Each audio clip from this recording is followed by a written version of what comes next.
दोस्तों BNB news में आपका स्वागत है। सुशांत सिंह राजपूत की मौत का मामला सुलझने की बजाय काफी उलझता जा रहा है।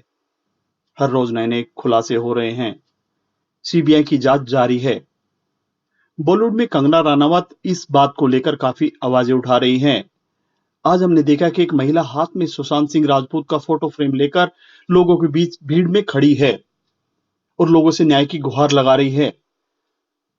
जब हमने उनके नजदीक जाकर देखा और उनसे बात करने की कोशिश की तो हमें मालूम पड़ा कि वो एक बॉबी कुमार है जो एलजीबीटी कम्युनिटी से बिलोंग करता है और न्याय के लिए सड़कों पर घूम रहा है।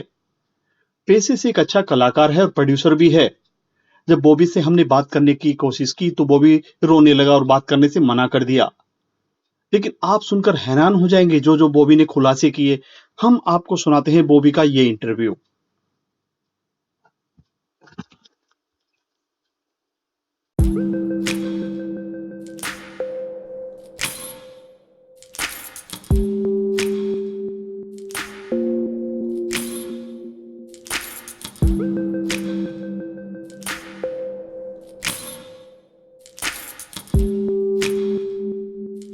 आज बड़े बड़े नाम मैं आपके सामने ले लूं, मुझे किसी का डर नहीं है कि कोई भी आ जाओ। अमिताभ बच्चन है, अक्षय कुमार है, ये सब कहां सो गई? 2 महीने से पूरा इंडस्ट्री ऐसे सो रहा है जैसे उनको सांप सूंघ गया हो। कि ये खुद की हत्या नहीं है, कलाकार और एक इंसानियत की हत्या हुई है। लड़ रहा है हर इंसान और पूरा बॉलीवुड सो रहा है। बॉलीवुड किसी की बाप की जागीर नहीं है, ये सबकी है, हर एक इंसान की है, हर एक एक्टर की है। कि कंगना और मैं 2 ही ऐसी बॉलीवुड शख्सियत हैं जो इस क्षेत्र में निष्पक्ष रूप से कूद गई है न्याय दिलाने के लिए इसको। हाँ, मेरा नाम बॉबी कुमार है और मैं एलजीबीटी कम्युनिटी से रिप्रेजेंट करने जा रही हूँ। एक्चुअली आपको पता ही है, और ये सुशांत सिंह राजपूत का जो एक हादसा घटा है, एक बॉलीवुड को बिल्कुल हिला के रख दिया इस हादसे ने। और अब जब पूरा इंडिया, पूरा भारत, आम नागरिक इस लड़ाई के लिए आगे लड़ रहा है, तो मैं बॉबी कुमार एलजीबीटी कम्युनिटी को रिप्रेजेंट करते हुए मैंने अपने आप को एक क्षेत्र में मतलब कूद पड़ी हूँ मैं इसे सोच के कि मुझे भी न्याय की गुहार लगानी है। यस, मुझे, क्योंकि देखिए ये मेरी खुद की लड़ाई नहीं है, ये आम जनता की लड़ाई है, एक कलाकार की लड़ाई है, और जो छोटे छोटे बच्चे हैं जो इस फिल्म लाइन में आना चाहते हैं, ये उनकी लड़ाई है। क्योंकि उनको देख के, इनको अगर ये चीज़ें उनको नहीं पता चलेंगी तो वो बच्चे कैसे आएंगे, कैसे अपने आप को वो एक कला का प्रदर्शन कर पाएंगे। इसलिए तो ये मेरी अकेली लड़ाई के लिए, ये पूरे इंडिया, पूरे भारत और हर एक नागरिक की लड़ाई है। आपने एक स्ट्रगलर आर्टिस्ट है, आपने अपने पैसे की खर्चा करके लोगों को आते हैं, लोगों को बताते हैं इसके बारे में, तो क्या मैसेज देते हो आप लोगों को? बहुत तकलीफ होती है इस चीज़ों के लिए, क्योंकि कोई चीज़ बयान नहीं कर सकते किसी की। क्योंकि मैं भी एक कलाकार हूं और मैं भी एक 17 साल से मैंने इंडस्ट्रीज में काम किया, बड़ी बड़ी फिल्में की है, अग्निपथ, धर्मा प्रोडक्शन, जोधा अखबार, बालाजी टेलीफिल्म्स, बहुत सारे शोज, इमोशनल अत्याचार, बहुत शो किए हैं। लेकिन जब एक कलाकार मरता है तो बहुत कुछ मर जाता है इंसान के साथ में। और इस फिल्म को बनाने के लिए मुझे पता है कि जहाँ लॉकडाउन के अंदर एक पैसे की बहुत किल्लत हो रही है, तो कुछ पैसे मैंने बचा के रखे हुए थे कि चलो ये पैसे में किसी काम में आएंगे मेरे, तो उन पैसे से मैंने ये फ्रेम बनाया और ये सुशांत सिंह राजपूत के लिए ये एक फ्रेमिंग किया, ताकि मैं लोगों को बता सकूं कि ये खुद की हत्या नहीं है, कलाकार और एक इंसानियत की हत्या हुई है। शहर में लोगों को खाने को नहीं मिलता है, आप एक बनाकर लोगों को समझा रहे हैं, मैं इसलिए बताना चाहती हूँ कि बॉलीवुड ख़त्म ना हो, बॉलीवुड मरे ना। क्योंकि आज जहाँ हर एक लड़ाई लड़ रहा है हर इंसान और पूरा बॉलीवुड सो रहा है, कोई भी इस एक्टर के लिए, इतना अच्छा एक्टर, इतना क्रिएटिविटी, इतना जीनियस एक्टर, उसके लिए कोई भी लड़ नहीं रहा, कोई भी बोल नहीं रहा।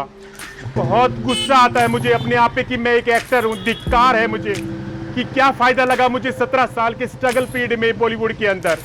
क्या लिखा हो अगर बात करें आप बताना चाहेंगे? इसमें मैंने लिखा है कि वॉरियर्स एसएसआर, और बॉलीवुड किसी की बाप की जागीर नहीं है, ये सबकी है, हर एक इंसान की है, हर एक एक्टर की है। जो भी आना चाहता है निष्पक्ष आए, यहाँ पर किसी का हुकूमत नहीं चलती। जैसे यहाँ पर निपोटिज्म और बहुत सारे सेक्सुअलिज्म, बहुत सारे चीज़ों को लेकर लड़ाई लड़ रही है। और मैं कंगना रनावत को बहुत सपोर्ट कर रही हूँ इस वक्त, क्योंकि कंगना और मैं दो ही ऐसी बॉलीवुड शख्सियत हैं जो इस क्षेत्र में निष्पक्ष रूप से कूद गई है न्याय दिलाने के लिए इसको। क्योंकि मुझे बॉलीवुड को जिंदा देखना है, मरते हुए नहीं देखना, क्योंकि मैं यहाँ रोज जी रही हूँ, रोज मर रही हूँ इस अंदर के। क्योंकि मेरे अंदर का कलाकार शांत नहीं है। शांत इसलिए नहीं है कि एक कलाकार की हत्या हुई है। बहुत तकलीफ होती है, बहुत तकलीफ होती है।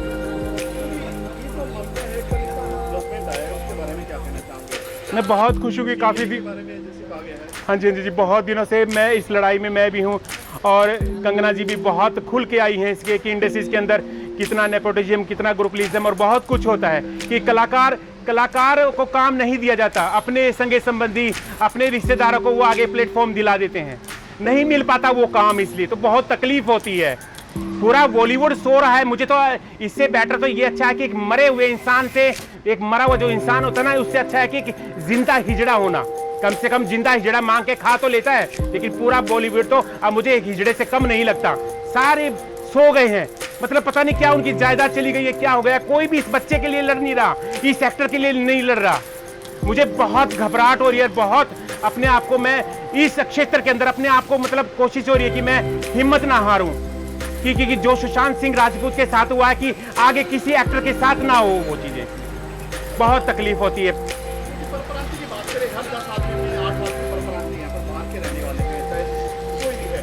तो बॉलीवुड में अगर आपने कहा कि भाई भतीजावाद चलता है, हाँ जी हाँ जी जी, इस बारे में क्या कहना चाहोगे? इसके बारे में ये सीधी सी बात है ना कि यहाँ पर कितने सारे लोग हैं। अभी आप इतने प्रोडक्शन हाउस आप देख रहे हैं, अभी नाम क्या लो कि मैंने खुद प्रोडक्शन में काम किया है। बालाजी टेलीफिल्म्स है, धर्मा प्रोडक्शन, अग्निपथ में मैंने काम किया है, बहुत सारी फिल्मों में काम किया है। तो वहाँ पर मैंने उनमें कैरेक्टर रोल किया है, लेकिन वहाँ पे कहीं ना कहीं ये सब चीज़ें चलती हैं। वहाँ पर अंदर ही पूरा प्रोडक्शन हाउस कास्टिंग कंप्लीट हो जाती है, पता ही नहीं चलता कि कौन आया और कौन निकला। बाद में पता चलता है कि जब डेट कंफर्म होने के बाद में उसको पता चलता है कि उसको तो लिया ही नहीं गया है, उसको तो लिया ही नहीं गया इस फिल्म के अंदर। और उसके अंदर फिर उसके साथ में वो किस मानसिक दौर से गुजरता है वो एक्टर, वो उसको ही पता होता है। और इस केस में सुशांत सिंह राजपूत भी इन्हीं चीज़ों के लिए बहुत तकलीफ हुई इस बंदे को, क्योंकि उसके साथ भी ये ग्रुपलिज्म घटा है इसके साथ, इस बंदे के साथ में। और आज मैं बहुत खुश हूं कि आखिर सीबीआई ने मांग कर दी, और ये मांग निष्पक्ष होनी चाहिए इसके लिए, कि कोई इसके अंदर ये ना हो कि अब एक एक चीजें बाहर निकलेंगी।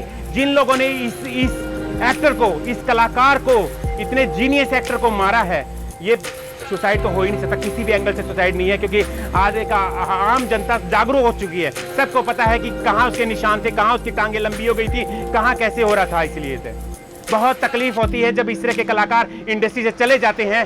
तो क्या समझे हम भी इंडस्ट्री से छोड़ दें? हमारे पास क्या रास्ता है? हम कहाँ जाएंगे? एक कलाकारी हमने सोचा था कि हम लोगों का मनोरंजन करके इस कला के क्षेत्र में अपना नाम चाहेंगे कि हम भी नाम कमाएं, अपने माँ बाप का नाम कमाएं, उनको गर्व हो कि एलजीबीटी कम्युनिटी में कोई बच्चा अगर पैदा होता है तो अपने दम पर पैदा होता है, काम करता है वो। अब क्या करें? अब कोई चारा नहीं, पूरी इंडस्ट्री जी सत्यानाश कर दिया इन लोगों ने, बिल्कुल ही इसलिए थे कि इसके साथ कोई खड़ा नहीं हो रहा है, इसलिए मर गया। तो भी आप देखो ना, तो आपको शायद मेरी बात आपको बुरी लगी ना, तो आप औरत में है ना भारत में है। किसी ने सोचा भी होगा कि ऐसा इंसान भी एक न्याय के लिए लड़ेगा, लोगों के पास दादा की फोटो दिखा रहे हो आप, तो इसको न्याय मिले, आप चाहते हो उनको न्याय मिले, तो कहीं ना कहीं आप ही इंडस्ट्री से जुड़े हो। मेरी बात सुनिए पवन जी, मैं आपकी बात बीच में काट रही हूँ इसके लिए। ना मैं नर हूँ ना मैं नारी, ना मैं नर हूँ ना मैं नारी। भगवान की बनाई हुई एक ऐसी रचना हो जिसको कोई नकार नहीं सकता। मैंने भी उसी कोख से जन्म लिया है जिससे सब हर एक इंसान जन्म लेता है। तो मुझे उस कोख को सत सत प्रणाम, इसने दुनिया मिलाकर अच्छे भले अनुभव से अवगत कराया। उस माँ को सलाम। इसलिए और मुझे कोई अपने आप से नफरत नहीं है। मैं आज 17 साल के स्ट्रगल के बाद मेरा अपना प्रोडक्शन हाउस खोल लिया मैंने, एसबी एंटरटेनमेंट, और मेरी खुद ओटीटी पे फिल्म रिलीज हुई है। तो मुझे उस नॉर्मल इंसान से ज्यादा बेटर हूं कि जिसके होने के बाद भी मुझे उन 5 मजबूत कंधों के बाद माँ बाप का सहारा बनना पड़ा। तो I really proud of my self. ये चीजें देख के आपको कितना सेफ समझते हैं, मतलब कि सिक्योर है मुंबई के अंदर? अभी बाहर से है, मुंबई से नहीं है। हाँ हाँ, कोई आदमी चढ़ते हैं सूरज को सलाम है, जैसे सुशांत के साथ हुआ, हो सकता है कल आपके साथ हो, उसके साथ, किसी के साथ हो। सीधी सी बात है, मेरा तो एक ही कहना कि बॉलीवुड किसी की बाप की जागीर नहीं है। अपने दम पे लड़ रहे हैं। अगर हम 2 वक्त का खाना ना खाकर 1 वक्त का खाना खा रहे हैं तो इन समस्या से लड़ रहे हैं। कर रहे हैं, क्योंकि कलाकार भूखा होता है किस चीज का, तालियों का, सिर्फ प्रशंसा का भूखा होता है कि कोई उसकी कला को की वाह वाह कर दे। तो ये सबसे मेन है, तो इसमें कोई किसी का कोई डर नहीं, मुझे बिल्कुल कोई डर नहीं है। मैं निष्पक्ष होकर हर एक कलाकार के साथ, तो कोई भी नया कलाकार अगर मेरे प्रोडक्शन में काम करने के लिए मुझे बोलेगा, मैं उसको बिल्कुल सम्मान के तौर पर उसको काम देंगे, बिल्कुल रिस्पेक्टली वर्क दूंगा। हम किसी का नाम लेना नहीं चाहेंगे, ये चीजें जो है कॉम्प्रोमाइज की बात आती है, बहुत सारी चीजें हैं, भाई भतीजावाद है, कितना बना चुका है इंडस्ट्री के अंदर। ये तो सब जगह है, कहाँ नहीं है, पॉलिटिक्स में है, मीडिया के अंदर है, कहाँ नहीं होता ये सब चीजें। इसमें कहाँ किस से बचोगे आप? जहां आपके कदम अगर बढ़ते चले जाएंगे तो आपको पीछे हटा दिया जाएगा। वहां पर ऐसी पोजीशन रख दी जाती है सामने कि आप मजबूर हो जाते हो कि आप अब करोगे तो क्या करोगे आप इसे, समझे? आपका डिसीजन होता है, आपको करना नहीं करना वो आपके ऊपर डिपेंड है। ये तो बॉलीवुड है और बहुत कॉर्पोरेट जितनी भी चीजें होती है सब में चलता है, ये सब चीजें आपके ऊपर डिपेंड है कि आपको करना है कि नहीं करना। कोई जबरदस्ती नहीं है यहाँ पे बॉलीवुड में भी। मैं बॉलीवुड को बिल्कुल गंदा नहीं बोलूंगी, क्योंकि मैं इस बॉलीवुड में 17 साल तक इस बॉलीवुड ने मुझे उस लायक बनाया है कि मैं अपने आप को प्रूफ कर सकूं कि मैं भी उस माँ बाप की बेटी हूँ, बेटा जो भी हूँ, उस माँ बाप की एक औलाद हूँ। इसलिए से और इंसानियत सबसे बड़ा धर्म होता है, जेंडर से किसी के इंसान का पता नहीं हो सकता, समझे आप? मैं उन जो आम लोगों से भी ज्यादा अपने आप को क्लास समझती हूँ, क्योंकि मैंने आज उस मुकाम पे कि मैंने अपना प्रोडक्शन हाउस खोल के अपनी फिल्मी और लॉकडाउन के अंदर OTT पे रिलीज कर दी खुशियां अधूरे आंचल की, जो आप देख सकते हैं 70 FM फ्लिक्स पर, और आगे 2 प्रोजेक्ट मेरे चल रहे हैं अंदर। तो मुझे कोई फर्क नहीं पड़ता, कोई मुझे काम दे या ना दे, मुझे कोई फर्क नहीं पड़ता। मैं अपनी 2 वक्त की रोटी में से 1 रोटी कम कर लूंगी, वो चलेगा मुझे बिल्कुल। आप एक अच्छे खासे लोगों के लिए मिसाल है जो हाँ अच्छे जी। ठीक-ठाक है, हाँ जी। मतलब आपके पास घर मकान चुनाव होकर भी आप आवाज उठा रहे हैं। तो सुशांत से आप कभी मिले? सुशांत से मेरी 2 बार मुलाकात हुई, 2008 में जब वो स्ट्रगल पीरियड में थे और वो महाड़ा में रहते थे, 61 सोसाइटी में रहते थे। उनका स्ट्रगल पीरियड था, बहुत अच्छा लड़का था वो, इसलिए थे। जब मैं कास्टिंग डिपार्टमेंट में थी, कई बड़े प्रोडक्शन जैसे एंडी मॉल है और UTV है, उनमें मैं कास्टिंग वगैरह किया करती, बहुत अच्छा लगता था। लेकिन जब वो मुझे मिले थे तो मैंने कहा था कि सुशांत तुम्हारे साथ क्यों इतना लेट हो रहा है, आप एक इतने अच्छे इंसान हैं, एक इतने अच्छे कलाकार हैं, तो क्यों लेट हो रहे हो आप? तो उनका कहने था कि वो भी देखो टाइम लगता है और मैं एक अच्छा रोल करना चाहता हूँ, इसलिए। तो कुछ ही दिनों के बाद में जब उनको पवित्र रिश्ता मिल गया तो उनकी मेहनत जरूर रंग लाई। और अभी कुछ दिन पहले मैंने निवाजुद्दीन भाई के साथ में अभी लीड एक्ट किया है, ऐड किया है, फोकस स्टार का इंटरनेशनल ऐड किया, तब मुझे मुलाकात हुई फिल्म सिटी में, तब भी बहुत अच्छा लगा था, बहुत अच्छा लगा था कि वो बहुत दिल से भी बहुत अच्छे इंसान है। भगवान ने बनाया है आपको। हाँ जी, जैसे आपने बोला कि ना और ना बढ़। हाँ जी जी। इसके बारे में बात करें, कभी आपको लगा कि यहाँ से बाहर चले जाना चाहिए मुझे, कि कभी ऐसा लगा कि मुंबई छोड़ के वापस चला जाना चाहिए, कभी आपके ध्यान में आया कोई ऐसा वाकया आया? देखिए जब तक कानून ने ये पास नहीं किया था तो हर एक इंसान जो इस कम्युनिटी में था सब बड़े असमंज थे कि हमें कोई वो नहीं मिल रहा है। जब गवर्नमेंट सरकार ने जब 377 हटा दिया और उनको अदस में ला दिया, तो भैया वो समाज का एक बहुत बड़ा अंग है और वो लोग अपने आप को एक अच्छे कामों में अपने आप को यूज कर रहे हैं। अब मेरा इन फ्यूचर भविष्य यही है कि मैं एक वृद्धाश्रम खोलूंगी और अपने जीवन को सफल करूंगी उन बड़े बुजुर्ग लोगों के लिए जो आजकल के बच्चे अपने माँ बाप को बीच रास्ते पर छोड़ देते हैं, उनको मैं सेवा करना चाहती हूँ। मेरा भविष्य में यही है। तो मेरा तो जन्म लीला सार्थक हो गया ना, तो मैं उन बच्चों से बहुत ज्यादा अच्छी हूँ, बहुत अच्छे हूँ। आप प्रोड्यूसर बने हैं, क्या कहानी आपकी स्टोरी के बात में जाऊँ? ऐसा तो स्टोरी तो देखिए ये बहुत लंबी कहानी बन जाती है इन चीज़ों के लिए, लेकिन मैं आपको बता दूं मैं एक छोटे से शहर जींद हरियाणा से बिलोंग करती हूं और मेरा सफ़रनामा 2003 24 मार्च सुबह 8 बजे कल्याण स्टेशन पे मेरी गाड़ी रुकी थी और तब के बाद ये सफ़रनामा चल रहा है ज़िंदगी का। बहुत थपेड़े खाए हैं यहाँ पर, भूखों भी रहना पड़ा है, घर से बाहर भी निकलना पड़ा है, रेंट की प्रॉब्लम्स हुई है, बहुत चीज़ों को फेस किया है। और जहाँ पर आप कह रहे हैं ना कि ये सेक्सुअलिज्म है, ग्रुपलिज्म है, इन चीज़ों को भी मैंने फेस किया है। बड़े बड़े नाम है, नहीं नाम मैं इसलिए नहीं बताना चाहूँगी क्योंकि देखो अच्छी बात नहीं होती। ये 2008 में और 2006 में होता। मुझे पता था कि अगर वो मुझे इस चीज़ में भी सेक्सुअलिज्म में भी वो ले लेते हैं तब कौन सा मैं यहाँ पर मल्लिका शेरावत बन जाऊँगी या क्या बन जाऊँगी। वो तो अपनी मतलब काम पिपासा ख़त्म करना चाहते हैं कैरेक्टर के साथ में, तो वो सब चीज़ें मैं नहीं करती। आपको क्या लगता है इसके बारे में अगर बात करें, रिया के बारे में क्या? हाँ जी, रिया, मैं सबसे कहूँ अगर मैं एक औरत होती और रिया जैसी बेटी मुझे पैदा होती और मेरे पालन पोषण में अगर वो सेम रिया चक्रवर्ती जैसी बनती तो मैं जीते जी इसका गला घोट देती, जीते जी गला घोट देती। इससे अच्छा है कि मैं ऐसे बच्चे को जन्म देना ही नहीं चाहती। और मेरी परवरिश अगर ऐसी हो, रिया चक्रवर्ती जैसी हो, तो मैं माँ बनना क्या, मैं वैसे ठीक हूँ, मुझे जरूरत ही नहीं है ऐसी। कितने आप जगह जगह पर फोटो को लेकर घूम रहे हैं, एक न्याय की मांग कर रहे हैं कि आप उसको देखो होकर, तो कितना मुश्किल है आपके लिए सब चीज़ें? मुश्किल है, लोग देखते हैं, लोग हंस रहे हैं, लोग शायद मेरे इस गेटअप को देख के भी हंसते होंगे, पर मुझे कोई फ़र्क ही नहीं पड़ता, इसलिए क्योंकि ये तो ज़िंदगी है और ज़िंदगी का कारवा है और ये तो चलता ही रहेगा। लेकिन मुझे अपने कर्म हैं वो अच्छे रखने हैं, लोगों के दिलों में बसना है, अपने काम से, अपने कर्म से, बस मेरे कर्म अच्छे होने चाहिए। और वैसे भी मुझे पूरा बॉलीवुड जानता ही है, कोई ऐसी बात नहीं कि नहीं जानता है, लेकिन फिर भी मैं यही चाहती हूँ कि जो सिचुएशन आज की चल रही है, कोरोना की चल रही है और सुशांत सिंह जैसा केस चल रहा है, तो यहाँ पर हम सबसे बड़ा है कि हमें इंसानियत दिखाएं, इंसानियत दिखाएं, पैसा भूल जाओ, क्योंकि यहाँ पर कब क्या पता किसको क्या हो जाए, 2 मिनट में गिरट जाएगा, पता ही नहीं चलेगा आपको। इसलिए तो इंसान सबसे बड़ा ये जाने कि पैसे को छोड़ो और इंसान इंसान के काम आए, यही सबसे बड़ा चीज़ है, मैं यही देखना चाहता हूँ। वो भी जब आपको इंसान ने बनाया कि लड़का लड़की आपको बनाया जो भी है, हाँ जी। लेकिन ये ट्रेंड बन गया है कि लोग मटक के चलना, हाँ। अगर आप ये टाइम लिखते हो मटक के चलते आपको पैसे ज़्यादा दिए जाएंगे, आप मेकअप आर्टिस्ट को तो आपको ज़्यादा पैसे मिलेंगे। हाँ जी। इस बारे में बॉलीवुड में कितना बात की थी, अच्छे लड़के देखिए बहुत ज़्यादा अब जब से ये जब कोर्ट ने जब ये फैसला सुनाया अपना, और यहाँ पर ये सब चीज़ें बहुत आगे आ गई हैं और इस फील्ड के अंदर भी बहुत लोग काम करने लगे। ये फैशन से डिजाइनर, कोई नर्स है, कोई इंस्पेक्टर है, कोई अध्यापिका है, बहुत सारे फील्डों में इन लोगों ने अपने पैर जमा दिए वहाँ पर। तो ये तो बहुत अच्छी बात है ना, इसलिए क्योंकि देखो कोई भी मतलब ये है कि लोग मतलब इस चीज़ का फायदा उठाते हैं, जिसको काम मिलना चाहिए। भगवान ने आपको इतना अच्छा हाँ। दिया है, लड़का लड़की वाले मटक के चलना और वो सब चीज़ें आपको भगवान ने नेचुरल बनाया है। हाँ तो इसके बारे में क्या कहना चाहिए? बॉलीवुड में है ये चीज़ें आए दिन आते जा रही है। हाँ, तो मेरे लिए कोई बुरी बात नहीं, आओ ना, आओ, क्यों नहीं, खुल के आओ। इसलिए अगर आप बॉलीवुड में आप बॉलीवुड को अपना के उसके फील्ड को अपनाना चाहते हैं, यहाँ पर मेकअप मैन बनना है, आपको डांसर बनना है, आपको डिजाइनर बनना है, खुल के आइए ना। आप कौन मना करता है आपको? अपने आप को अपने टैलेंट से दिखाओ, आप बाहर निकलो, कौन मना करेगा आपको? बिल्कुल, आई रियली प्राउड ऑफ। मुझे तो अच्छा लगता है कि सब लोग अगर इस फील्ड में आके अपने आप को स्टैब्लिश करने की कोशिश करें, तो इसलिए वो भी कभी आपको ऐसा लगा कि जब आपको किसी ने एक फोन कसा हो, आपको कहा मुझे कुछ रखा जा रहा है, इधर जा रहा है, तो आपको कोई ऐसा वाक्य है गाँव में यहाँ पर तो आपको बुरा लगा हो कि आपको जीने का कोई हक नहीं है? देखिए ये चीज़ें ना कहीं हम अपने आसपास के एरिया जहां हम जन्म लेते हैं, वहीं आसपास के एरिया में अपने आपको मिल जाती है, आपको कहने की ज़रूरत ही नहीं पड़ती है।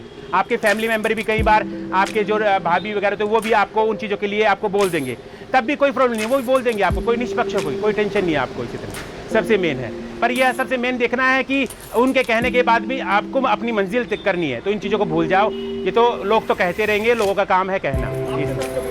हाँ, मेरे साथ में 1-2 बार कहीं दिल से ले लिया आपने कि नहीं मैं करके दिखाऊंगा। ये कई बार हमारे घर के रिलेशन में ही हुआ है। इसी तरह मैं नाम क्या लूँ, अभी पारिवारिक चीज़ें होती हैं, तो आप परिवार को आप गलत नहीं बोल सकते, क्या कहेंगे, वो उनकी सोच है, मेरी सोच ऐसी नहीं है ना, क्योंकि उनकी सोच के हिसाब से मेरी सोच अगर बदलेगी तो क्या फ़ायदा फिर। मुझे अपनी सोच के हिसाब से चलना है, दुख होता है और वो आपको आगे बढ़ने के लिए प्रेरित कर रहा है कि आपको कुछ करके दिखाना है, ताकि आप उनके ज़बान पर ताला लगा सकें।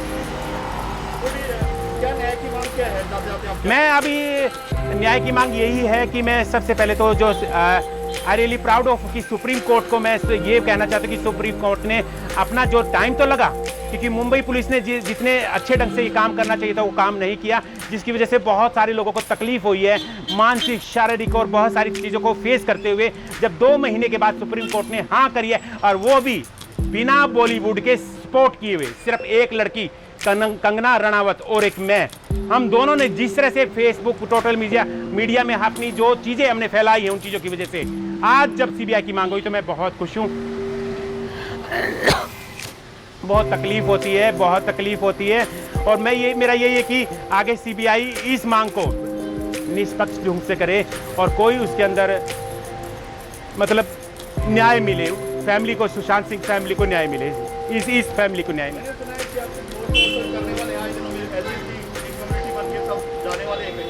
हाँ, अभी हमारा विचार है, अभी हम एक बहुत बड़ा सम्मेलन करने वाले हैं। मैं खुद उसको LGBT कम्युनिटी को रिप्रेजेंट करते हुए एक हम सुशांत सिंह के लिए एक कैंडल लाइट है, हम वो करना चाह रहे हैं अभी, तो उसके लिए हम एक करेंगे। सीबीआई की मांग जैसे जैसे चलती रहेगी, हम अपना काम ऐसे करते रहेंगे और इस एक्टर को हम न्याय दिला के रहेंगे, क्योंकि ये भी बॉलीवुड से था और मैं भी बॉलीवुड से हूं, क्योंकि मैं नहीं चाहती कि अगला जो मर्डर हो वो मेरा हो, मैं नहीं चाहती।